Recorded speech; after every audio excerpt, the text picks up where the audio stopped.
Morning everyone. आज हमें अपना नेक्स्ट चैप्टर स्टार्ट करना है, चैप्टर नंबर 2, जिसका नाम क्या है, माइक्रो ऑर्गेनिज्म, फ्रेंड्स एंड फोइज। अब हम इस चैप्टर में माइक्रो ऑर्गेनिज्म के बारे में पढ़ना है कि कौन कौन से माइक्रो ऑर्गेनिज्म हमारे फ्रेंड्स होते हैं और कौन कौन से माइक्रो ऑर्गेनिज्म हमारे फोइज मतलब दुश्मन होते हैं। अब इस चैप्टर में हम पढ़ेंगे माइक्रो ऑर्गेनिज्म और microbes are very tiny organism which can not be seen with the naked eyes. ठीक है, जो हमारी नॉर्मल आइज से जिन ऑर्गेनिज्म को हम नहीं देख सकते हैं उनको हम क्या बोलते हैं, माइक्रो ऑर्गेनिज्म या फिर माइक्रोब्स। ये बहुत ही ज़्यादा छोटे ऑर्गेनिज्म होते हैं।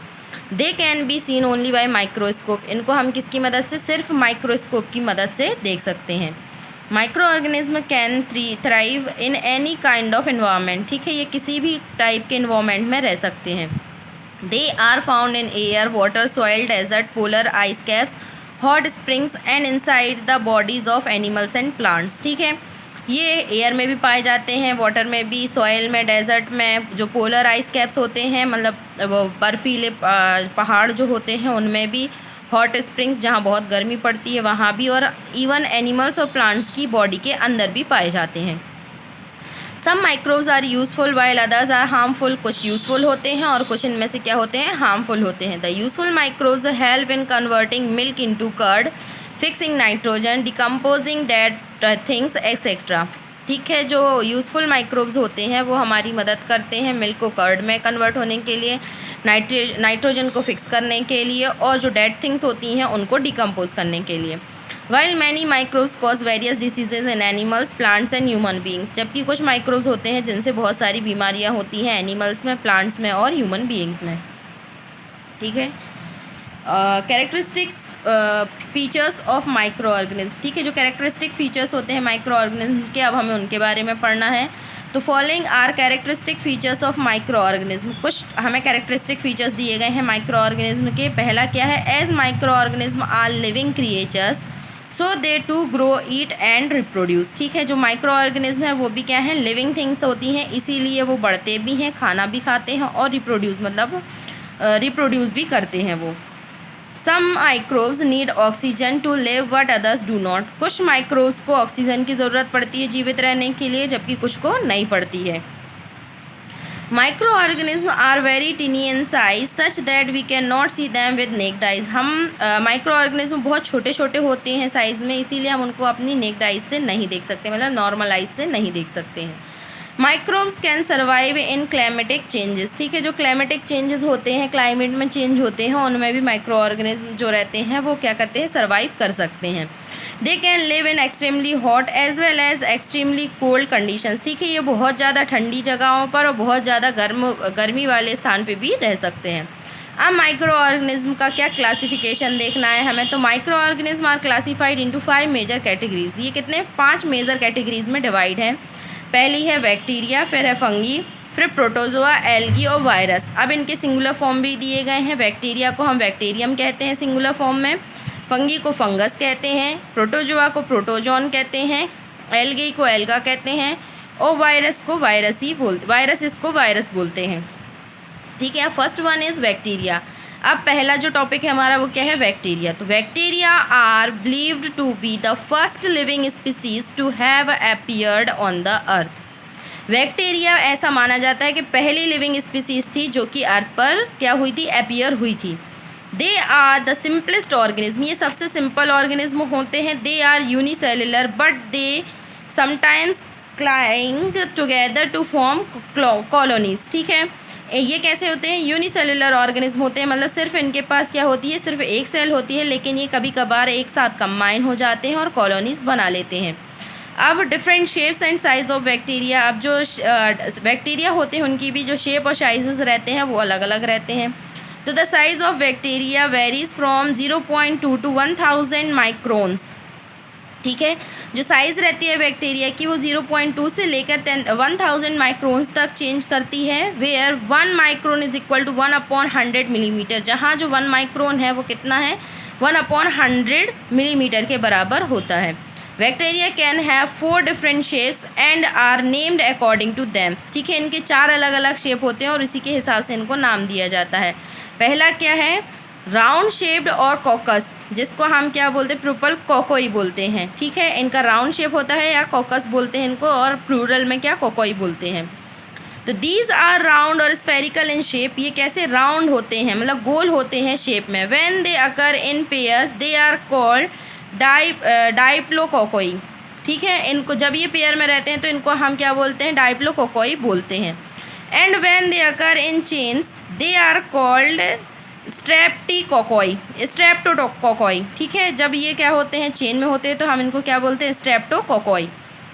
अब आता है रॉड शेप्ड और वैकुलस, इसमें प्लूरल में इसको हम वैकली बोलते हैं, ठीक है। तो जो रॉड शेप मतलब लंबे होते हैं रॉड के शेप में, उनको क्या बोलते हैं, वो बैक्टीरिया।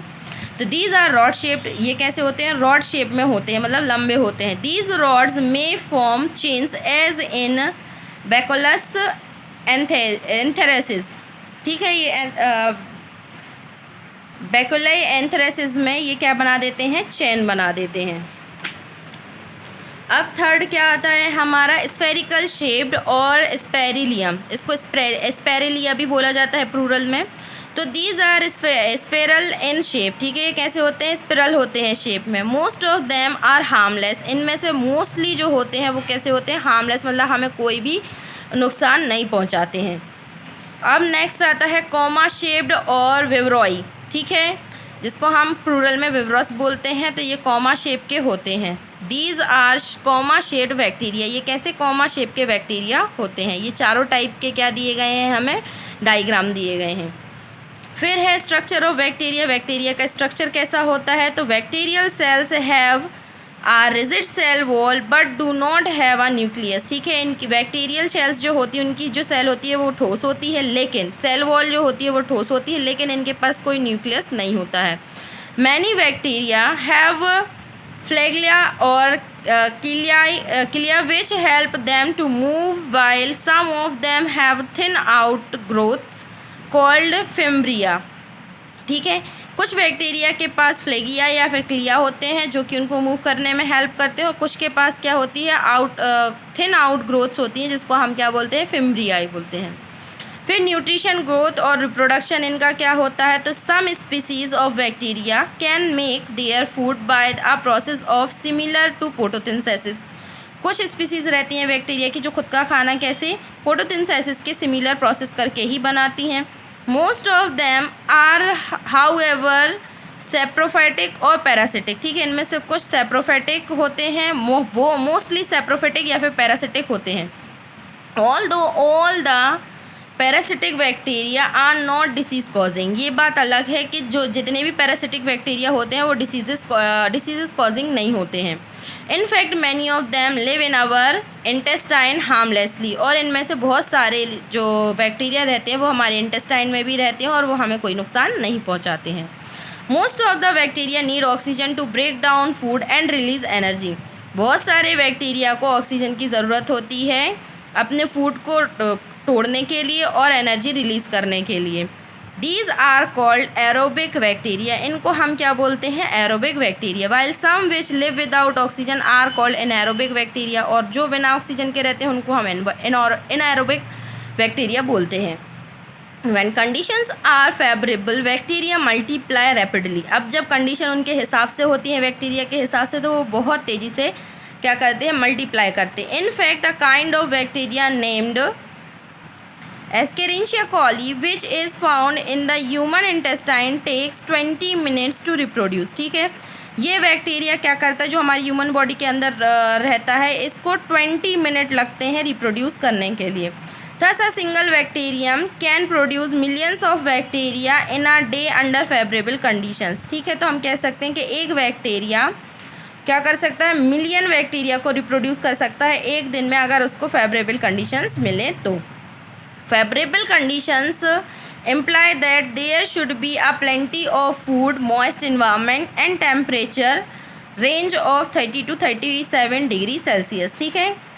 इसमें जो फेवरेबल कंडीशन है उसमें क्या है कि भरपूर मात्रा में खाना होना चाहिए, मॉइस्ट इन्वायरमेंट होना चाहिए, और इसके साथ साथ जो टेम्परेचर है वो 30 से 37 डिग्री सेल्सियस तक होना चाहिए।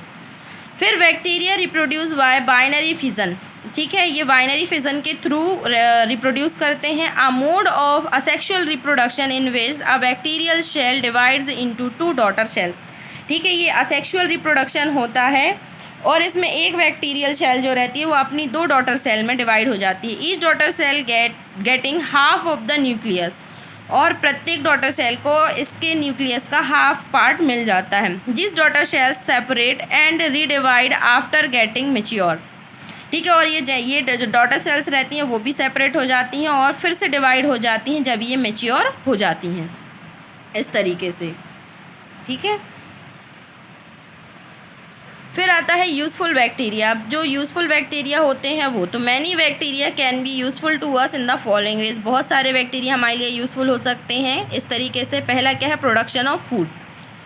तो lactobacillus bacteria helps in fermentation and production of curd and cheese. ठीक है, जो लैक्टोबैक्टीरियस बैक्टीरिया होता है वो क्या करता है, कर्ड और चीज़ के प्रोडक्शन में और फर्मेंटेशन में हेल्प करता है।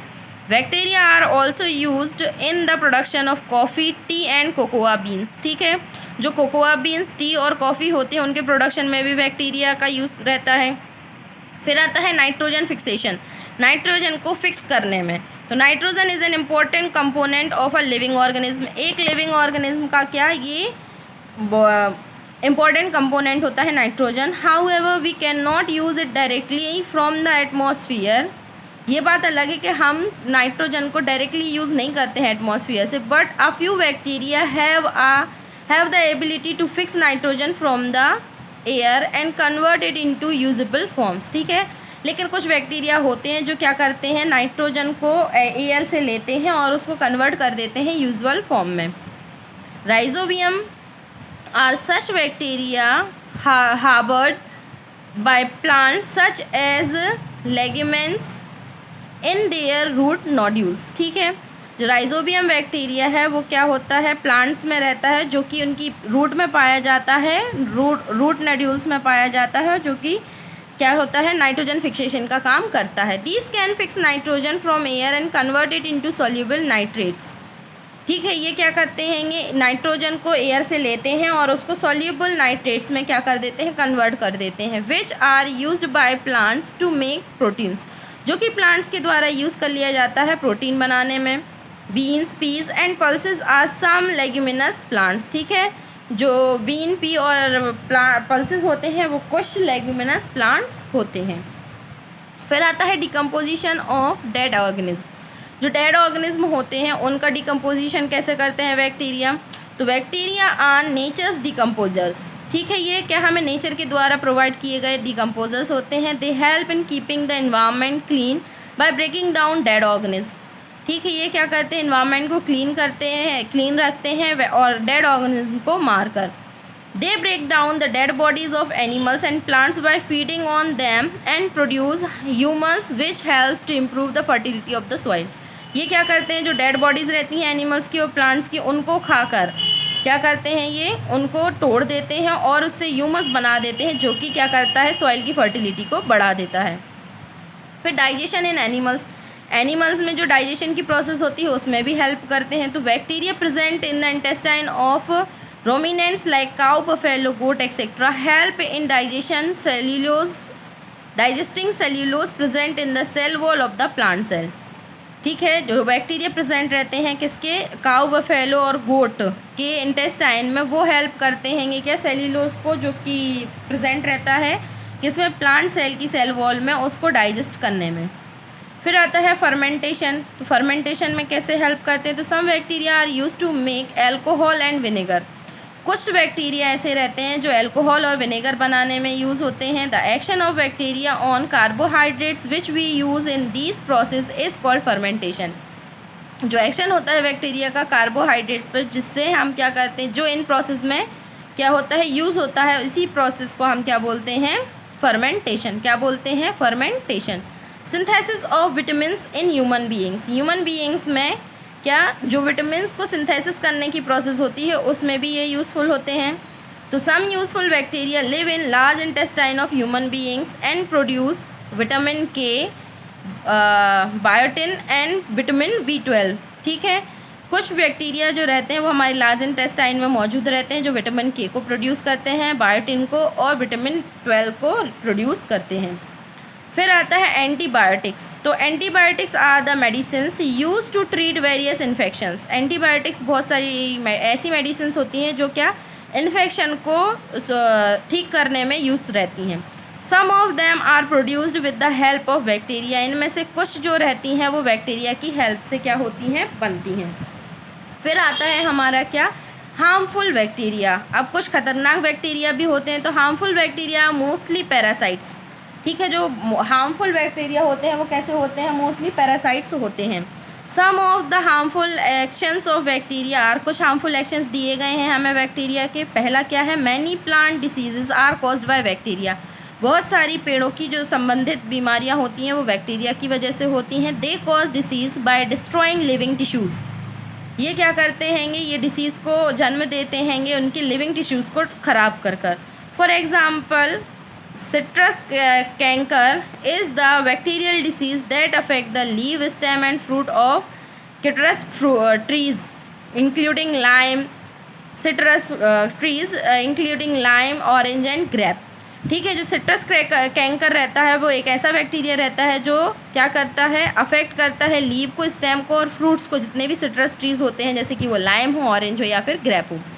Potato scrap and leaf spot of cotton are other bacterial diseases found in plants. ये कुछ और बीमारी दी गई हैं जो प्लांट्स में पाई जाती हैं। फिर नेक्स्ट है typhoid, cholera, diphtheria and pneumonia, tetanus, tuberculosis, leprosy etcetera are some human diseases caused by bacteria. ये कुछ डिसीजेस दी गई हैं जो हमें बैक्टीरिया से ह्यूमन बॉडी पर मतलब ह्यूमन बीइंग्स को ये डिसीजेस होती हैं। Bacteria are also responsible for spoilage of food, rotting of fruits, vegetables, meat etcetera. ठीक है, कुछ बैक्टीरिया रहते हैं जो खाने को ख़राब करने में, फ्रूट्स को, वेजिटेबल्स और मीट को ख़राब करने के लिए रिस्पॉन्सिबल होते हैं।